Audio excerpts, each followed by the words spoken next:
Déclaration d'ensemble pour la République.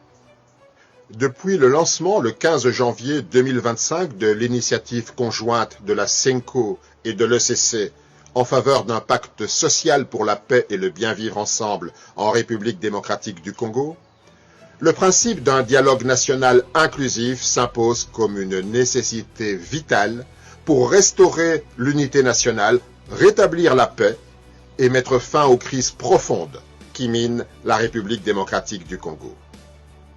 1. Ensemble pour la République réaffirme son attachement à un dialogue national sincère, inclusif et apaisé, seul à même de sortir notre pays de la crise. Ce dialogue ne peut être crédible que sous l'égide d'une médiation morale et neutre, telle que préconisée par la CENCO et l'ECC, conformément à leur initiative du pacte social pour la paix et le bien vivre ensemble. Toute démarche qui exclurait des acteurs essentiels de la nation serait vouée à l'échec. 2. Ensemble pour la République tient à rappeler qu'un dialogue national inclusif ne saurait être une concession du pouvoir, ni une rencontre de convenance entre alliés politiques. On ne dialogue pas pour se conforter entre convaincus, mais pour affronter avec lucidité et courage les causes profondes de la crise politique, sécuritaire, sociale et morale qui gangrène le pays et y apporter des réponses durables, partagées et crédibles. En conséquence, Ensemble pour la République rejette le simulacre de dialogue proposé par le président Tshisekedi. 3. Ensemble pour la République exige comme préalable indispensable à l'ouverture d'un dialogue crédible la levée de toutes les condamnations à caractère politique,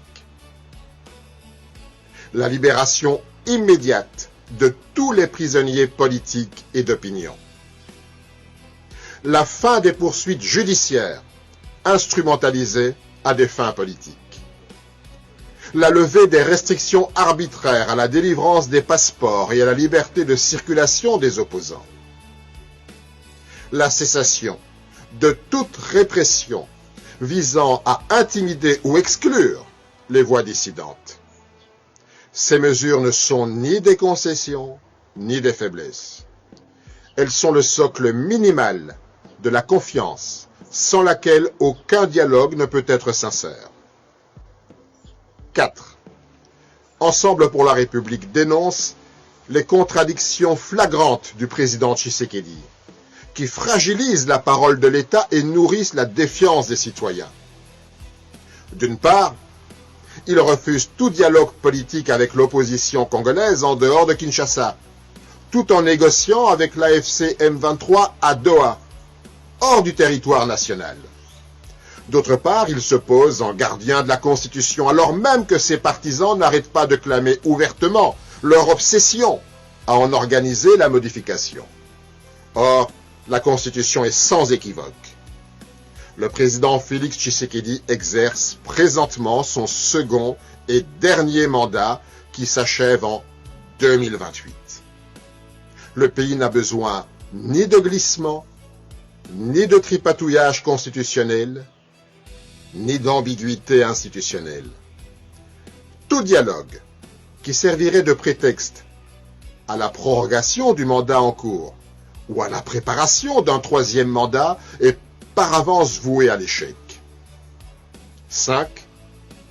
Ensemble pour la République renouvelle son soutien indéfectible aux efforts constants du président João Lourenço, président de la République d'Angola, ainsi qu'à l'engagement de l'Union africaine sous la conduite de la médiation du président Faure Gnassingbé en faveur d'une paix durable et d'une solution politique africaine aux crises qui endeuillent la région des Grands Lacs.